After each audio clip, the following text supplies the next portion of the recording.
My name is Ari Kellerman. My client is Daniel Gregorian, a 21-year-old male university student who also works part-time at a bike shop and lives with his family. Daniel has a significant athletic background. He's been training in the gym for over 5 years and has played competitive soccer for 12 years.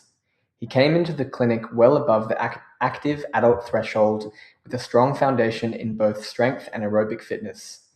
He presented to the clinic looking to increase his bench press strength and 1RM. His short-term goals were to increase bench press strength, improve lower limb strength for soccer, and increase training frequency. At intake, he was training once per week, which is insufficient stimulus for the strengths adaptations he was after. Long term, the goal is a higher 1RM bench press, eventually being able to perform a maximal 1RM of 140 kilos. Another long-term goal was building a habit of consistent training across the university semester and life moving forward. Resistance training is the most evidence-supported intervention for improving maximal strength in trained individuals. For the bench press goal, a progressive overload program targeting the pectorals, anterior deltoids, and triceps directly supports that goal, with research showing that higher training volumes with progressive overload produce greater strength gains compared to lower volume protocols. For his leg strength and soccer performance goals, compound lower body movements like the back squat and leg press are supported by evidence linking lower limb strength to sprint speed, change of direction, and on-field performance. Evidence also showed that combining both exercises produced the greatest improvements in dynamic balance outcomes, directly relevant for soccer players. Increasing frequency from once to 3 times per week aligns with ACSM's recommendation that intermediate trainees train 3 to 4 days per week to drive meaningful strength adaptations. It also gets Daniel much closer to his goal of training 4 times per week across the lifespan. I selected 5 assessments at baseline, all directly tied to Daniel's goals. The 5RM bench press was the primary strength measure, chosen over a true 1RM to reduce injury risk in a student practitioner setting. Estimated 1RM was calculated using the prediction formula outlined in the EXSC student manual. The bench press 1RM is a well-validated and reliable measure of upper body maximal strength. The 8RM back squat assessed lower body strength directly relevant to his soccer goals.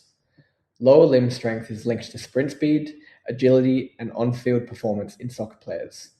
Both barbell back squat as well as leg press were included because combining the 2 exercises produces greater dynamic balance outcomes than either exercise alone, directly relevant to Daniel's soccer demands. The modified Bruce treadmill protocol assessed cardiovascular fitness. The treadmill modality is specifically appropriate because running is the primary movement demand of soccer, making it directly relevant to Daniel's aerobic capacity in-game. It's a validated submaximal protocol outlined in the EXSC student manual. The sit and reach assessed hamstring flexibility, a key injury risk factor for soccer players given the demands of sprinting and kicking. And the max plank hold assessed core endurance, which underpins both bench press performance and on-field function.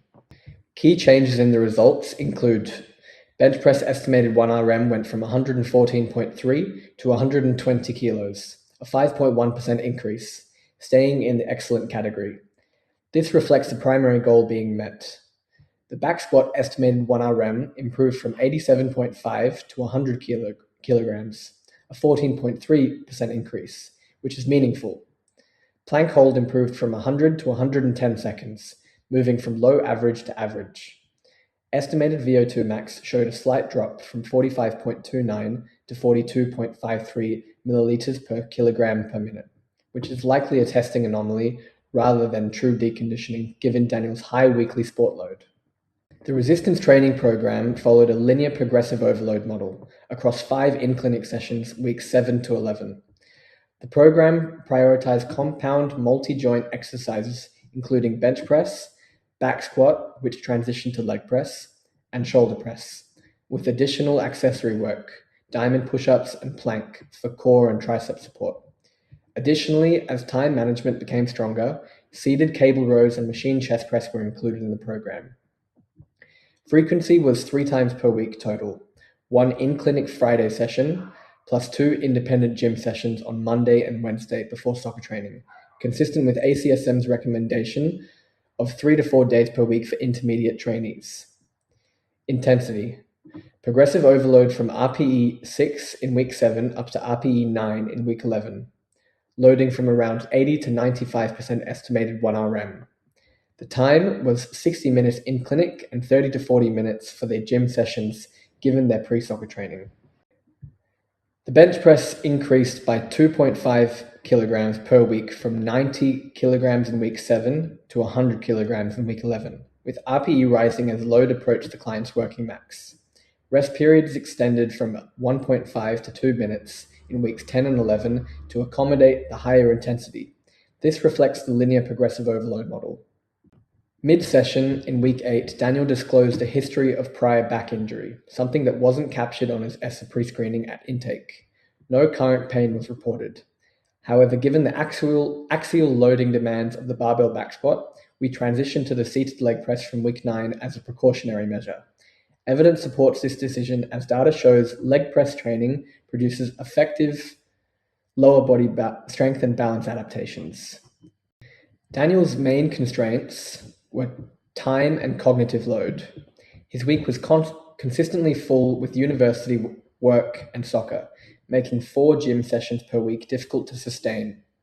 Strategies I used include goal setting at intake to give direction and measurable targets, accountability check-ins via text during the week supporting the relatedness need within self-determination theory, weekly progress tracking, showing Daniel his load increases and improvements in results, which research shows significantly promotes goal attainment, and end-of-session reflections, using competence supportive feedback and autonomy promotion through RPE-based self-regulation, both grounded in self-determination theory. 3 things I'd revise. The formula 220 minus age used to estimate heart rate max for estimated VO2 max calculation carries a standard error of plus or minus 10 to 12 beats per minute.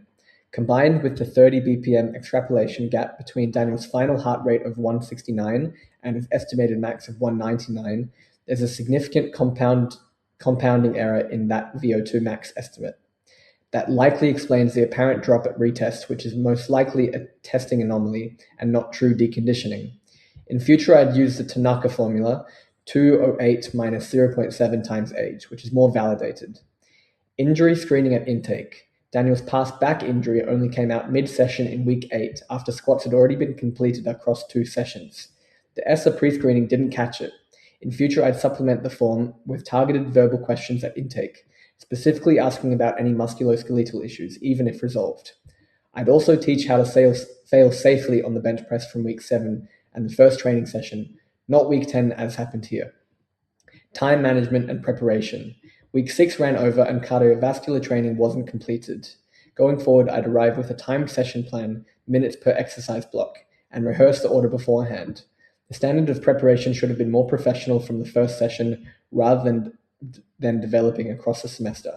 Program design was evidence-based and progressively overloaded throughout. Clinical reasoning strengthened across the semester, particularly in applying feedback to refine exercise selection and program design. The squat to leg press transition showed appropriate clinical reasoning in the moment, and rapport with Daniel significantly improved by weeks 9 to 11. Communication was noticeably more natural. The key development focus going forward is taking greater control of sessions as the clinician and arriving fully prepared from the first session. That concludes my case conference for Daniel Gregorian. Thank you.